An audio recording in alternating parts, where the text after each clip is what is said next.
Okay, so hello all, good morning, afternoon, evening, depending on where everyone is.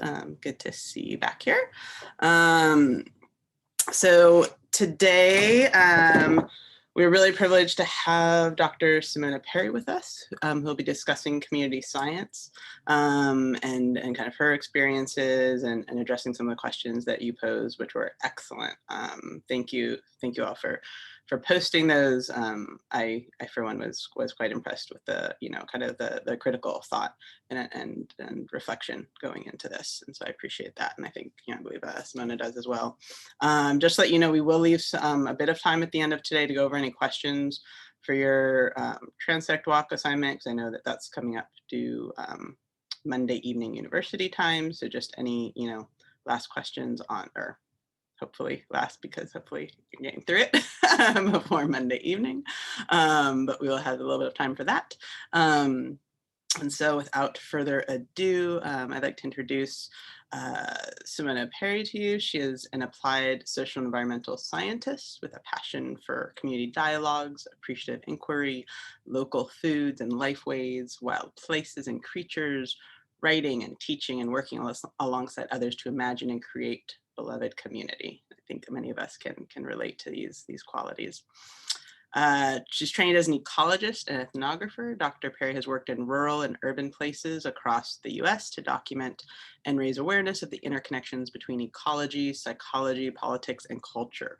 Her diverse professional expertise includes interpretive policy analysis, human ecological risk assessment, marine conservation biology. She is both a physical and social scientist, which is quite rare in kind of one being, river restoration ecology, and participatory ethnographic methods, among other many topics. And Simona founded Case Consulting Services about a decade ago, which is a roots-based consultancy with a mission to provide asset-based services to individuals and communities directly impacted by rapid social and environmental change or conflict. She has also, over nearly the past decade, been working with the National Safety Advocacy Organization, which is the Pipeline Safety Coalition, whose mission is to provide fossil fuel pipeline safety information, engagement, and advocacy in the public interest. She has worked with several federal agencies, has been a senior editor at a nonprofit international organization, Truth Out, worked as a field biologist, policy analyst with NOAA Fisheries, and about 6 years ago, she returned to her childhood home in Southeast Georgia, where she now lives with her husband and very rambunctious 2 dogs, which I hope will visit us on today's call. And she is currently the Communications and Impact Director for the Livelihoods Knowledge Exchange Network. And so that's how Simona and I are connected. And you heard a couple weeks ago from Betsy Taylor, who's the executive director of the organization. So you're starting to see a little theme in some of the connection points here. And so with that, I'm going to hand it over to Dr. Perry to take it away. Thank you very much, Julie, and good morning, all. Let me just share my screen and get started. Thank you so much for all your questions. They were really inspiring to me to think through this, because I've thought quite a bit about all these things, but it's always good to have new questions. So let me see if I can do this. Can you guys see my presentation? Yeah, actually it was bigger a second ago. It just got a little smaller. Okay, well, I'm gonna leave it like, it still looks good. Okay, because I'm gonna, I have some notes. I wanna make sure, otherwise I will talk forever. I'm gonna try not to, so cut me off, Julie. Because I wanted to go through some stories, because I think a lot of you were kind of asking about rural context and community development, of course, but also maybe some of my experience and how I got where I am on community science and citizen science. Thank you, Julie, for that in-depth introduction. And as you heard, my education is as not only a biologist, but also as an ethnographer and qualitative social scientist. And I really have my philosophical and my methodological and ethical groundings in the topic of participatory knowledge and research. And it comes mostly from Paulo Freire and his tradition of participatory action research and cultural synthesis, as well as many other different reflexive ethnographies of place and environmental and health disparities from the late 20th and 21st century time periods. So to me, the critical element to consider in how the idea of what I'll actually refer to throughout this talk as community science is the idea of operationalizing the ethical grounding within which you're conducting that science. And asking, is there any ethical grounding at all? And if so, who does it serve? Does it seek to meet the needs of those in power, the scientists themselves, funders who are funding the science, governments, private industries, whoever? Or does the community science seek to meet the aspirations of those who have been subjected by that power, who seek liberation, who want to make their own world? And so I want us today to imagine that answering these questions is actually where the full potential for what community science can and should always endeavor to offer, not to scientists or funders, but to communities. And even more so today than actually when I was engaged in the work on looking at critically evaluating citizen science and community science in the paper you read from 2014, I view this really unrecognized potential of community science as a decolonizing force first, particularly when we're talking about environmental science, but also agricultural research, public health research as well. And everything from the questions that are asked to how we ask those questions, how we measure things or analyze the world to find those answers really has the potential to be transformative for communities and transformed by community science if it is 100% community led and enacted. So I think this also applies to decolonizing development practices conducted in rural and other places. And I appreciate, like I said, your wonderful questions, some of which are touched on exactly this. And I hope to get to more of those questions in my stories that are to follow. And if I don't touch on it, hopefully we'll have time for conversation. So part of finding my own way to embracing this idea of ethical grounding of science and community science, of participatory action, and what is the co-production or appreciation of local knowledge that I believe should be inherent in community science were really personal experiences early in my career as a marine mammal biologist. So before I entered social science with the US federal government.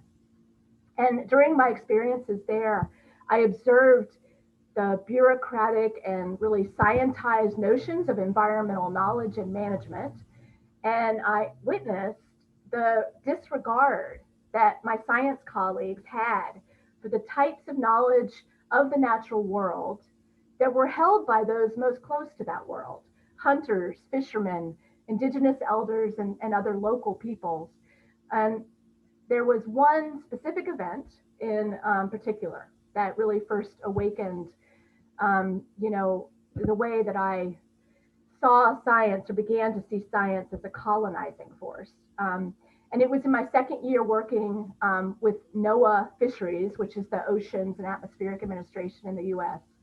And it was during a meeting in Seattle, Washington, between indigenous elders and leaders from the Arctic Circle and federal scientists and regulators and consulting scientists for the oil and gas industry who were operating and doing exploration in the Arctic.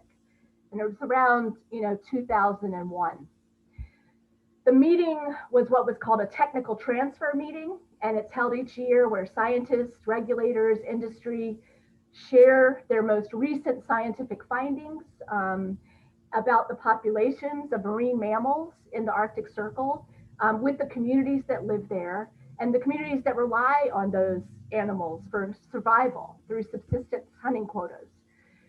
So the meeting was also really supposed to be an opportunity to transfer information for the indigenous leaders and subsistence whale and seal hunters to ask questions with regard to the science of marine mammal biology, to share their own experiences from the previous hunting season and observations. So from the very outset, though, these meetings are always lopsided in power dynamics. You have the government and industry scientists on one side who frame their questions about marine mammals in terms of the US law and oil and gas exploration targets.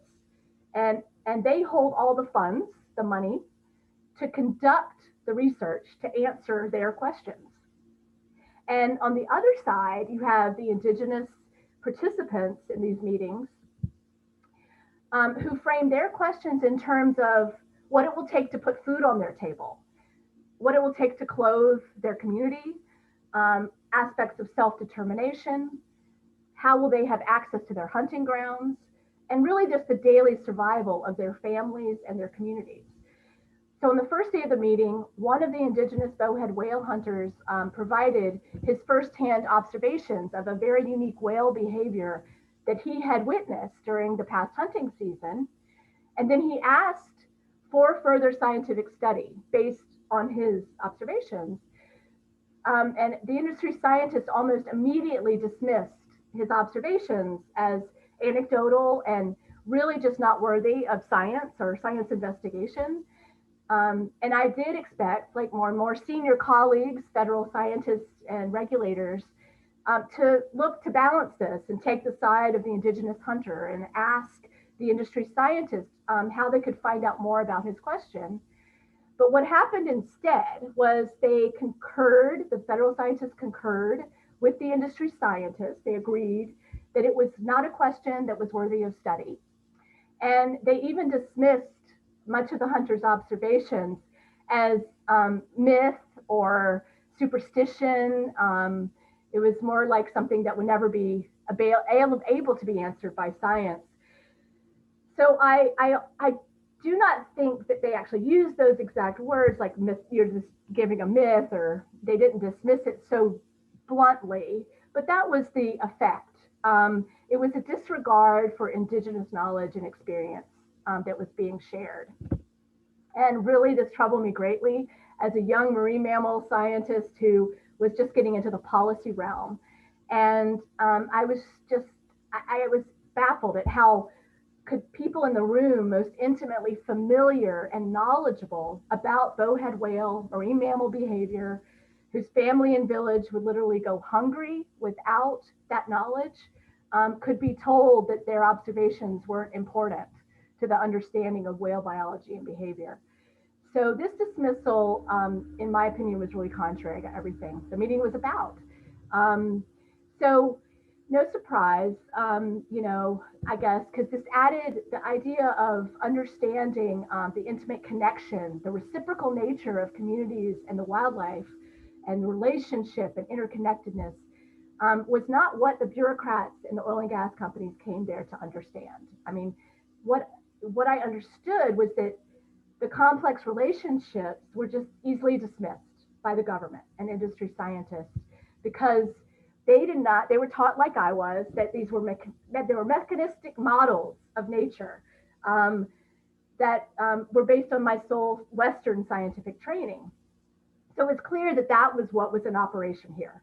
And that these local and indigenous places and people were, just the effort of the science to colonize and assimilate their beliefs and values into maintaining that bureaucratic power, privilege, and the certain specific type of knowledge from Western science. Had nothing to do with co-production of knowledge, certainly not participation in research. So around that same time that happened, the Cornell Lab of Ornithology in the United States began a project called eBird, which was really to allow everyday folks to use their phones or computers to log in bird observations, like with the snowman your kids are the birds are feeding at and they're watching. They could go into their phone and put what kind of birds they see. And this was a way for bird scientists to crowdsource new data. And they started calling it citizen science, to add basically more data points to their current databases and to answer the scientific questions that they already had as part of their lexicon of what was important about birds, what was important about ornithological research, and why we needed to study it. And there were certainly, for those citizen science projects with eBird and others, a certain positive, for individuals outside of science and society. It got people outside. It made people more interested, perhaps, in conservation, and even maybe scientific process as well. But I was inherently suspicious of who these science projects were for, what type of knowledge they were actually seeking, and how they plan to acquire that knowledge, and importantly, why that particular knowledge was important. So I guess you could say that by the time I'd gotten my doctorate in 2009 in social science, I was more concentrating on, social, cultural, political, even psychological roots of environmental change and conflict. And I saw this push, there was a concerted push by funders to really incorporate the idea of citizen science into the tradition of Western environmental research projects. And that type of citizen science, as you read about, was distinctly different, in my opinion, than what we talk about when we say co-production of knowledge or community-led participatory science. In fact, in my own research, working with environmental researchers doing citizen science, there was at least until the early 2010s, still quite a bit of actual animosity about full co-production of knowledge and communities taking the actual lead on developing research questions.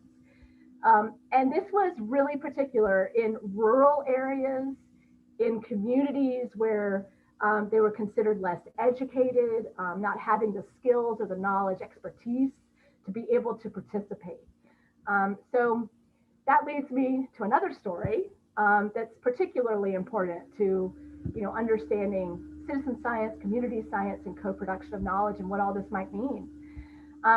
So after completing my doctorate, I took this visiting scholar position at a small college in Pennsylvania. And this college was home to an organization that was built entirely around training citizen scientists to monitor water quality. And it was very well funded. It is still. It has, to this day, a national reputation with government agencies in the US for being a true model of how environmental citizen science should be done. And they did do wonderful work in certain regions of the United States, and they still do. And they train people who are interested in knowing more about water quality, wanting to protect the environment, and training people how to, directly collect data. And they were especially focused on acid rain and acid mine drainage from coal mines, and this made them very influential, this organization, citizen science organization, in environmental decision making on pollution from coal emitting power plants. So they had some credibility. But I quickly noticed was that the citizens that they were training and that were participating in all the citizen science monitoring were they were similar. The demographics of the participation was very homogeneous. They were predominantly white, and they were upper middle class. They were well educated. They were mostly over 30. They were politically much more liberal and left-leaning, predominantly male, interestingly, and they were urban and suburban residents, no really rural residents. So I had some long conversations when I arrived at that college, even debates with the leaders of that organization about what I observed and observing their trainings, I saw that they had really hardline stance to particular models of what citizen science should be and what public participation meant. And they really adhered to this idea of professionalization of science and the control of the scientific process by themselves, and how Western trained scientists must lead it. And I question the fact that these models allowed such little room for cultural and place-based context and co-production of knowledge, or even appreciating different ways of knowing the environment. So while they took my critique about this, they began doing some participatory mapping. So they'd have community trainings where they'd actually bring out maps for the first time and have people select sites that should be monitored. They still would not loosen up about, their ideas that the types and kinds of knowledge that counted should come from them, that should come from the Western trained scientists. So for me, that was a problem. And their rhetoric of their openness, which is also mentioned in Strasser and All's article that you read, never did quite match the actual reality of who was showing up at the trainings and who, like the participants and the citizen scientists that were consistently out in the field collecting data. So in my research at the college, I had begun to conduct participatory ethnographic work with rural communities that were living in the shale gas fields of Pennsylvania. And this citizen science organization came to me interested in water quality, how they could do citizen science water quality measurements in those areas for shale gas developments and fracking. So they secured more funding, this organization did, to train those scientists. And they asked me to assist in those efforts. And I realized that basically what they were doing was they were looking to me to give them access to conducting citizen science trainings and start some type of monitoring within this more rural frontline community. To me, this showed a real misunderstanding, and I brought this up with them on their part, about the ethical dimensions of my own work and the confidence that the community had developed in my work and what I was doing, and as well their own work as well.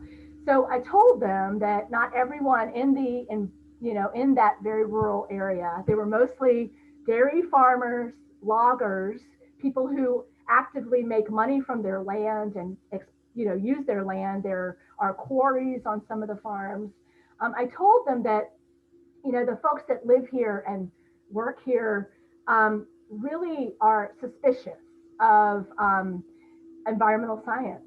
In fact, the majority of residents were adversarial to the idea of monitoring water quality, even because they saw it as a threat to their own livelihoods, their dairy farms, their logging operations, because there were more stringent regulations coming down the pike nationally and state when it came to water quality. So they were suspicious of these outside folks coming in. And in addition, with the small family farms that they were looking to get people to participate, those folks had very little time to go out and do these data collection activities or being even trained. And they also have less internet access. They don't necessarily have a computer. And it's harder to have access to private property in this area. It's actually quite dangerous unless you get approval from folks who own the property. So in the end, this failure that the organization, citizen science organization, had to recognize these on-the-ground realities, both environmental, social, political, and even recognizing that the very livelihoods of these rural communities might not be in coherence with what they were trying to do, became their primary stumbling block for doing the work, the citizen science they were trying to do. And while several of the farmers and landowners who were also working with me did initially participate, they got trained up on water quality collection and water quality monitoring. They did it for about 4 to 6 months, and you see that in this picture here. when they were doing that. But they chose not to continue working with them after that kind of 6-month period because of exactly those on the ground realities, environmental realities, which I'd also brought up, and which actually an environmental organization should know that they could not just go in and monitor these streams because of the ecological and kind of climate issue around there, or weather issues are about the flashiness of the streams. The hydrology of the area makes it really difficult to monitor in this area. There were political and social issues that I mentioned. And more to the point, the co-production of knowledge and what type of knowledge that was most important to those rural communities and the people monitoring was not even considered when that citizen science program launched in the rural areas. The folks in that rural community, they weren't as interested or as concerned about the surface water. They wanted to know what was going on with their groundwater. And that was their question about water quality. This citizen science organization didn't do that. So they dismissed that. And they also, even though they said it was important, they just weren't going to train citizens to do that work. So they never did provide the local people with a way to answer the questions that they had. So the way I assess this effort at Citizen Science in one of the most heavily impacted shale gas development regions in the US, in terms of environmental and public health, is that it was an ethical failure. I mean, and it did not have to be that way. It could have been redesigned to be more of community science and more of a co-production of knowledge. But they, the organization and the way that citizen science has been done just typically doesn't listen to that. It doesn't listen to the local and embodied, ways of wanting to understand the environment that you hear in communities. So although they saw themselves, the citizen science organization, as important to environmental world and solving environmental problems, they were really unable to assist the locals in their most urgent questions about their own health and about their environment, related to, what's happening under the ground with water.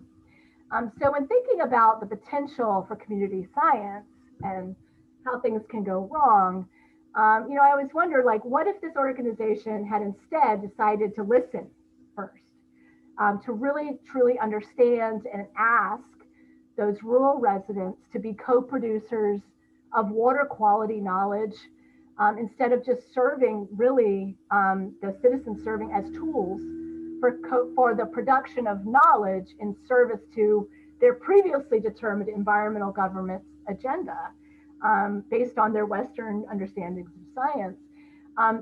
Because of their insistence and this organization's insistence on maintaining this hierarchical separation between layperson and scientist and expert, with regards to what knowledge was worthy and how knowledge was being produced and even why, this organization was never really able to get some of the most impacted communities living in these areas involved consistently in their efforts. And if this had been community science with the potential to actually decolonize those models of citizen science and Western science, those rural communities may have been able to use this effort in water quality to talk about self-determination, democratization of knowledge, and protecting their communities from things that were going to impact them. Instead, it was a failure. Now, some of it was good because some of their lessons learned, I guess you could say, of this organization on citizen science in this one community went on to help them produce a different model for doing it differently in other places, in rural places. But to me, that is harmful. The community was harmed not only that they had first tried this out in, this rural community was harmed not only by environmental pollution and the health problems, and still is, by shale gas developments, but they also had to deal with the harms really created by this production and being a producer of environmental science. And it also left this community very distrustful of scientists and not appreciative of the scientific process. So unless citizen science can become true community science, my argument is, that should be a project of cultural synthesis and emancipation. We have to challenge how and what scientific questions or knowledge are most real. This only comes really through this focus on local, situated, and multiple ways of knowing that also maintains a focus on global, interconnected, and the political and importantly ethical dimensions. And just one more thing, I'll stop talking in a second, but one more thing is that regards to corporatization, because you all had some questions on this, and kind of global development scenarios, when it comes to citizen science and versus community science, I'm using that as just a way to shorthand say the difference.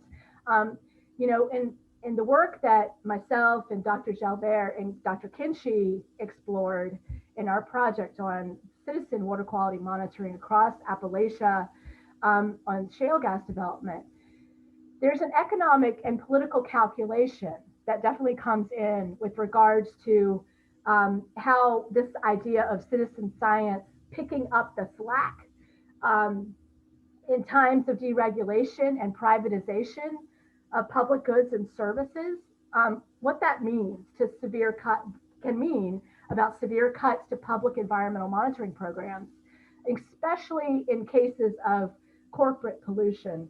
And so I actually see this trend towards, citizen science being used in kind of insidious ways.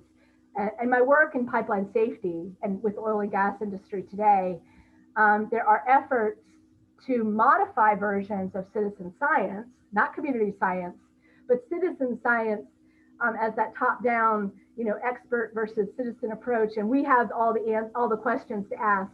To modify that citizen science as a tool in the corporate social responsibility toolbox for mining and oil and gas companies, where citizen and indigenous monitoring programs are being used and talking about for pipeline construction in particular, are really gaining traction in some places. And it's supported by the government. So while there may be a good side to this, I guess you can always see a good side to some of this, there is also definitely a form of greenwashing and corporate capture even of the entire concept of citizen science and participatory research that's occurring in some of these sectors, corporate sectors, that I think we need to watch very closely and fight against where necessary. So another good quote I'll just leave you with, and then we'll talk about questions from Strasser and all that I wanted to point out to you was this one. It says, they say, if participatory research can transform how knowledge is being produced at a deep epistemological level, then it could hold important potential for transforming who can produce legitimate knowledge and what we know about the natural world. So finally, I just think in addition to your questions, I also wanted to point you to the important set of questions I thought at the end of the Strasser and al. Article, and I'll put them up on the screen. And we could talk about them if you'd like, or we could talk about your questions, or I'll hand it back over to you, Julie, and everyone else. Thank you. Thank you, Simona. Maybe I'm just going to pause and just give folks a moment to read these questions that you posted on there. And then I think if we maybe go back to the full room. Yep. So let's just give folks a moment to read what's on there. Yeah, it's in the Strasser and all, page 67 too.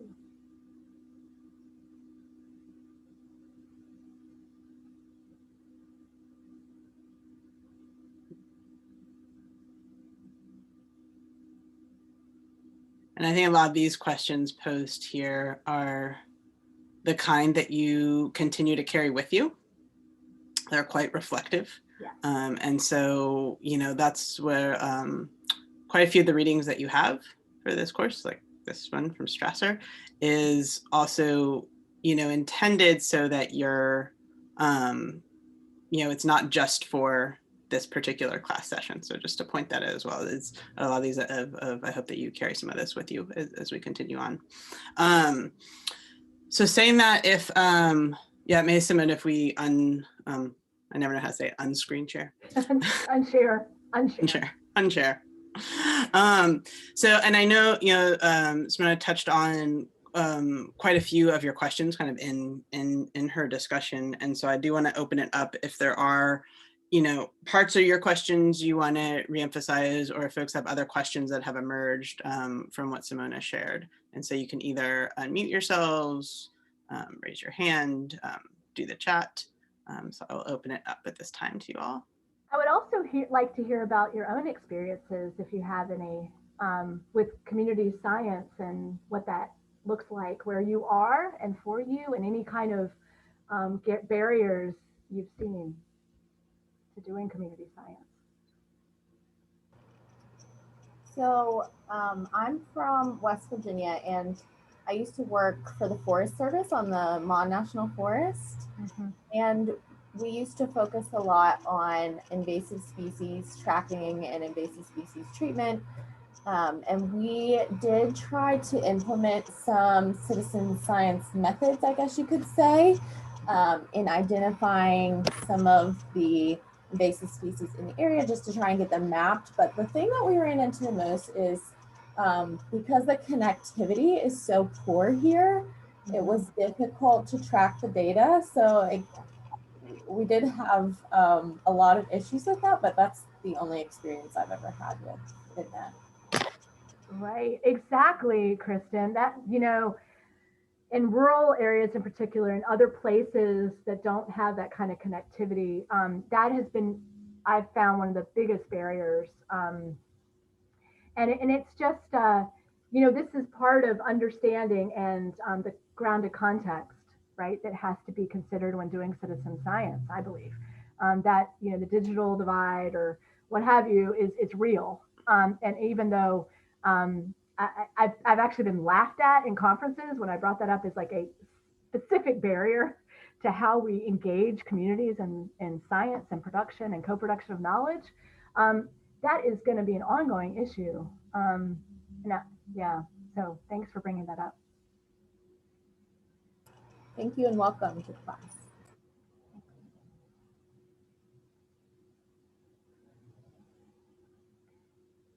If anyone else would like to share from, and I know quite a few of you have a number of experiences, if you'd like to share from your own or other questions that you would like to pose.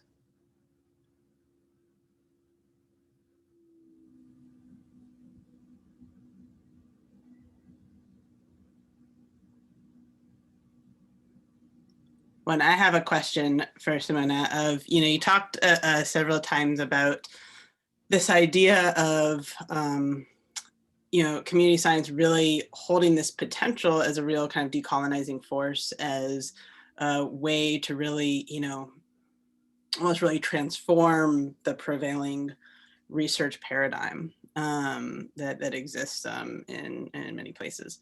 And, I'd love to hear some of your thoughts as to how, and this is probably a pretty big question, maybe a little unanswerable in some ways, but what do you see as the real potential of how do we move that agenda forward, if you will, of, there's definitely kind of barriers and roadblocks to that, how to, thoughts on overcoming some of those barriers so that what the ideas you're putting forward become more everyday, right? Become more as to what happens and isn't the exception, becomes more of that norm.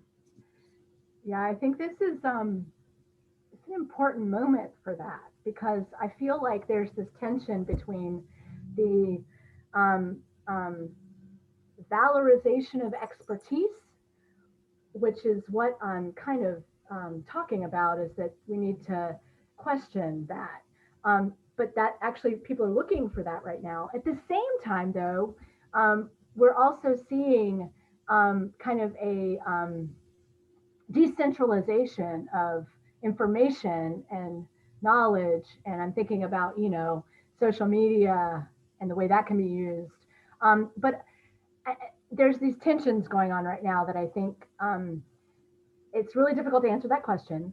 But I think we're in an important time where we could actually go forward, because there's people there's so much disinformation, right? I mean, this is in the context of this too. Like, there's a lot of disinformation out there. How can we actually get people to start thinking critically, I think, is really a really important piece of this. Even just training people to think critically about experiences that they see or have opens up a conversation, and actually training scientists to listen for community knowledge is really important. So I think there's a lot of aspects to this. There's like this actually social aspect of, we're in this muddled area right now where people valorize expertise, yet they question it if it doesn't align with their values. There's a lot of bias going on there. And then we have how we individually are trained and think and critically analyze what information comes into us. It's a larger thing than just environmental science, right? It's all of like how we value information. And we need to understand and train ourselves, I think, to be able to think critically about, the world. And at the same time, scientists need to be trained to listen first, which we're not. We're taught to, have that expertise, to valorize our own expertise. So really being humble as a scientist is important. And I guess another level of this is how, and this is a question I guess I'll pose back, how do we get communities feeling like they can participate, that they want to participate, that they even are important in this? Because what I've seen in rural areas that I worked in, and I've read about other, places, I've mostly worked in the US. So there is a real apathy to even participate in, even if it doesn't have to be that they're anti, environmentalism or anti-science, but they just don't see what use it is.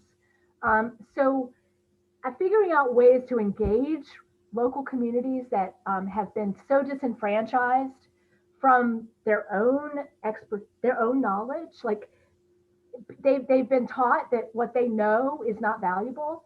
How do we kind of deprogram that? That's not the right word, but you know what I mean? Like, how do we get people to appreciate themselves and the knowledge they hold? I think that's a really important aspect to kind of making this, the decolonization process that I would, I think potentially it could be. Robert, yeah. Hi, yes. First of all, thank you so much for your thoughts, and pretty much just a quarter of your experience is what I would want to be when I grow up. I really appreciate everything you've talked about. One of the things that really connected with is your appreciation and comment on not only just native folks who we know have been in the land for 30,000 years, if not longer, who come in with a great wealth of knowledge and oral tradition that for too long has gone ignored. And not only that, but we have a European immigration that also came in with a great deal of knowledge of the land and of technology and of ways to survive. And these things, merged in, and we have a synthesis. Now, the question that you just posed is something I've been wondering, but how do we map out a new synthesis for this new future that we have? How do a lot of the focus, and this is my question, a lot of the focus nowadays is, I feel it's also very Europeanized, or I don't know if that's the right word, but it says to think of ourselves as to think of ourselves as stewards of the land, and in particular Native Americans as stewards of the land, which is a very strange thing, because like we're not stewards, they're just people living in here like all the living things, And I was wondering what your thoughts are on creating that synthesis between oral traditions, a new way of thinking, and coupled with science, different kinds of science, perhaps. Right. Wow. That's a good question. So I guess in my little world, the synthesis piece is critical. I've learned over the years. One of the things that I was taught, growing up as a, based in European traditions and all of that, is that, I have agency over the environment, right? So I'm not part of it. I'm here to have dominion over it, right? I think, having conversations in my own experience here in Southeast Georgia has been about, and answering the question that you posed and thinking about that deeply, is that we need to stop just talking to others that agree with us. And it's really important that in my work here, that I work with folks who come from indigenous traditions or African traditions, where they see humans as part of the environment. And I don't see any way to do what you're asking unless we do this almost on an individual basis. I mean, I know that seems outrageous, but having conversations is where it starts. And that oral history and oral traditions, whether indigenous or in this area, African as well, has taught me that that's where we have to start. And having conversations one-on-one and across larger groups, importantly with others, that people do not share our views. I think that synthesis is really scary for particularly people like myself in the dominant culture, so to speak, who think that they have all the answers. So one of the things that I think is important is to provide spaces where we can do that, where we can get folks who don't want to have those conversations engaged.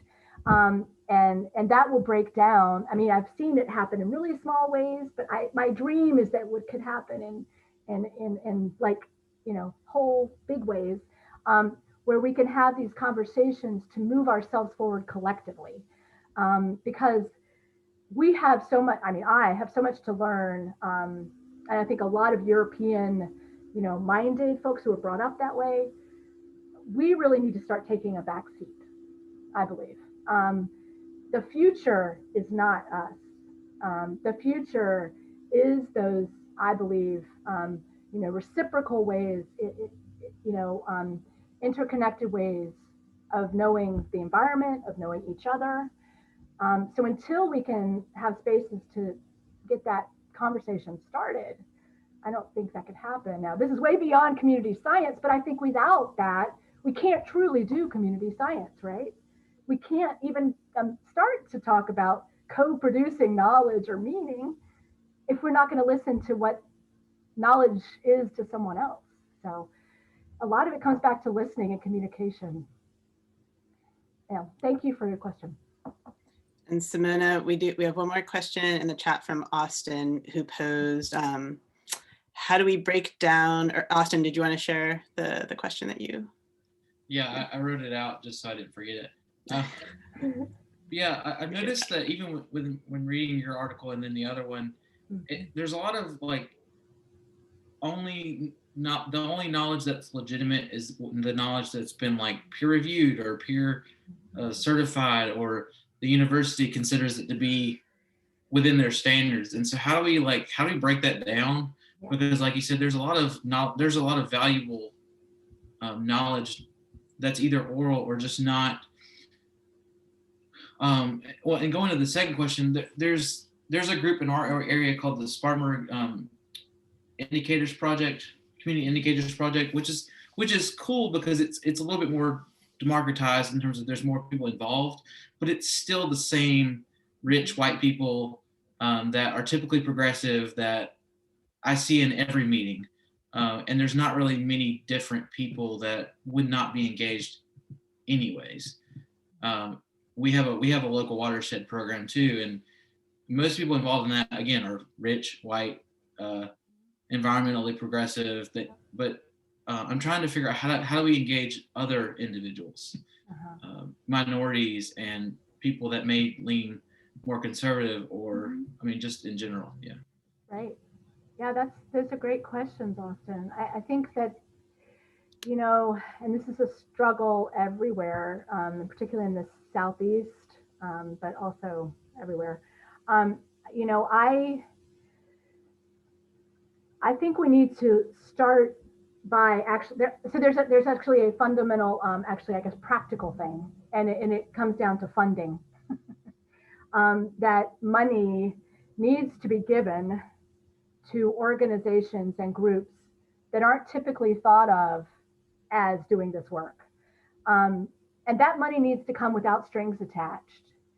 That money needs to go to places where they have legitimate questions that need to be answered, and they need to develop the way to answer those things. You could have facilitators from outside coming in, helping to structure all that, but really it needs to come from within. I mean, the work we're doing here in Savannah, I am 100% committed that it will all be African American led or Indigenous led, that we have enough white run, rich run stuff here. We don't need any more of that. We need to figure out how to get the funding to the people that can actually do this, I mean, for themselves. It's about self-determination, right? It's about actually so money is important in our world. I mean, I'd like to imagine it's not, but it still is.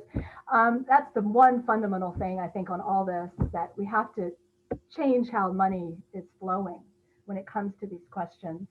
And I think that might help. Actually, it forces what you're talking about, the typical wealthy white individuals who are progressive to take a back seat. At least I hope it would. And it's not that their voices don't matter. It's that it's time for them to let someone else lead. Yeah. I hope that answered your question. I think, and that speaks a lot to, you know, what you shared earlier about kind of whose knowledge counts, and, you know, what Robert was getting at as well in terms of kind of who's considered an expert. And, you know, Austin, you raised on this idea of peer review, right? Yeah. Of, you could argue, you know, these, you know, peer review, you know, academic stuff is things like, say, I write, and then I write in my 3 best friends' names for them to read this and approve of it, right? That is what is considered expert peer review versus, you could argue what knowledge and peer review does it when it's been peer reviewed for generations, right. When it's been peer reviewed by your family, by your neighbors, by your community. And so this idea of kind of whose knowledge counts and who's the expert, I think what a lot of what Simone is sharing is this idea right around to kind of flipping the script as to of reimagining of this notion of who is an expert, and, you know, some letters after your name do not equate.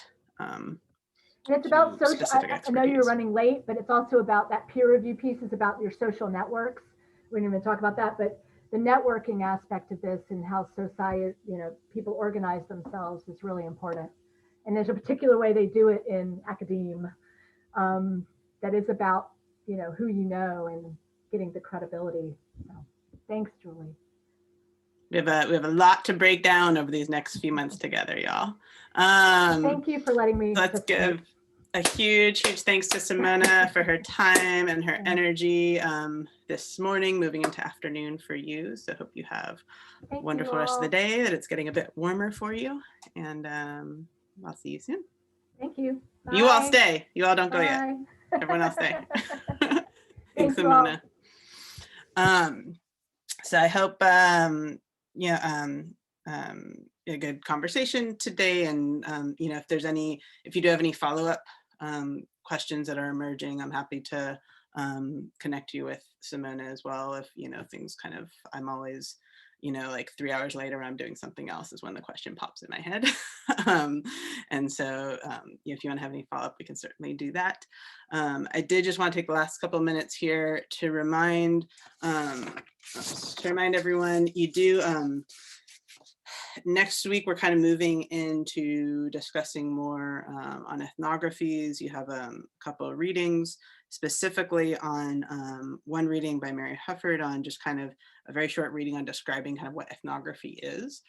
Just so we're all coming, there's many ways to define this. If every single one of us in this room could probably give a different definition. But just so we're having some common understanding, kind of bringing us together when we're talking about ethnography. Speaking about it from that sense. And then your second reading by Emerson is from this book on writing ethnographic field notes. The pages I assigned, it's quite long. It's not designed. I wanted to point out that this isn't designed, I'm not expecting you to read it word for word, that it's there more for as a resource to understand, much in the same way that Simona spoke about the importance of listening. We talked about the last class, so kind of this idea of active listening and active participation, right? And that could be a lot harder than it sounds. And so of things like, how do we participate? How do we observe? How we even take notes? That's practice. That's a practice skill. And you'll find as you do it more and more, you'll look back at kind of maybe, field notes you took when you were first starting out and think, oh my gosh, what was I possibly thinking, right? And so some of these things that sound quite obvious and maybe easy or kind of soft, these are skills to be honed. And so the Emerson reading, again, I'm not expecting you to read it word for word. This is something that I want you to have to kind of go back to, as well as kind of part of your toolkit that we're building here. And so using that, as you're moving forward with your work. And then you have a short video on kind of what is ethnography. So as a reminder, the transect walk observations are due Monday night, university time. And again, it's just the 2 pages. I know we had talked about last time, like, if you want to include an image or something, if you want to include a map or a photograph, that's definitely welcomed. But this isn't meant to detail everything, right? You're kind of pulling out a couple of threads to synthesize of really what stood out to you. And again, not that you're not going in with a question, right? You might have a kind of a general topic or theme you're thinking about. We talked about kind of, I'm interested in public health. I'm interested in environmental justice, right? So like, I'm interested in agriculture, right? Really big themes, because the point of doing methods like this is to help understand what questions might be important, right? It's not going in, oh, I have the question that needs to be asked. It's learning from the environment. It's learning from the place, from that landscape and context, and starting to think about, okay, what might be an important question here? What is going on that I might not have thought about? So if you haven't gotten out there yet, please do so. Again, the transect walk is obviously like symbolic in some ways. If you're able, to walk, great, but do what your ability allows. And so the idea is just, is that kind of more slower movement through a space. So, don't get in your motorcycle and speed down the highway and have, check that off. Okay, so we're slowly moving through the space to kind of take it in. And and if you do need to drive instead or something, like of just making sure that you're pausing, right? Kind of pulling over and pausing and taking that time, or that maybe you're sitting down somewhere to kind of take that time, right? It's taking your time moving through that space. So you might not get very far, right? I'm not asking you, oh, you have to go 5 kilometers here. It could be a very short distance. It could be one street, but it's what you're taking in from that. So saying that, if there are any questions arise, I have a little bit of a problem today.